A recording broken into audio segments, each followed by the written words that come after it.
नमस्कार मित्रों, स्वागत है आपका हमारे चैनल दिव्य स्टोरीज में। भारत के प्रमुख त्योहारों में से एक है होली, जिसे आमतौर पर लोग रंगों का त्योहार भी कहते हैं। इस दिन समाज से ऊंच नीच, अमीर गरीब जैसी विभाजक भावनाएं विलुप्त हो जाती है। होली के साथ कई प्राचीन पौराणिक कथाएं भी जुड़ी है और हर कथा अपने आप में एक विशेष है। इनमें से एक है भक्त प्रहलाद और होलिका की कथा। आइए सुनते हैं होली की इस प्रचलित कथा को। दीति का पुत्र हिरण्यकश्यप भगवान विष्णु से घोर शत्रुता रखता था।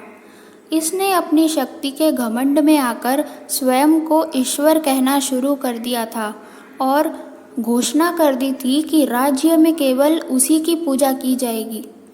उसने अपने राज्य में यज्ञ और आहुति बंद करवा दी थी और भगवान के भक्तों को सताना शुरू कर दिया था।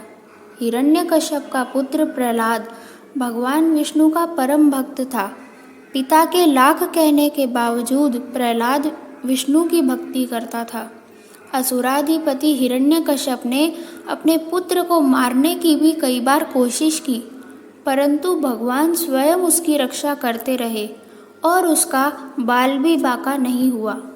असुर राजा की बहन होलिका को वरदान में ऐसी चादर मिली हुई थी जिसे ओढ़ने के बाद अग्नि उसे नहीं जला सकती थी। इसलिए उसने अपने भाई हिरण्यकश्यप से कहा कि आप चिंता मत करिए, मैं आपके पुत्र प्रहलाद को अपनी गोद में लेकर अग्नि में बैठ जाऊंगी। अग्नि मुझे तो जला नहीं सकती, पर आपका पुत्र अपना बचाव नहीं कर पाएगा। होलिका उस चादर को ओढ़कर प्रहलाद को गोद में लेकर चिता पर बैठ गई। देवयोग से वह चादर उड़कर प्रहलाद के ऊपर आ गई, जिससे प्रहलाद की जान बच गई और होलिका जल गई। होलिका दहन के दिन होली जलाकर होलिका नामक दुर्भावना का अंत और भगवान द्वारा भक्त की रक्षा का जश्न मनाया जाता है।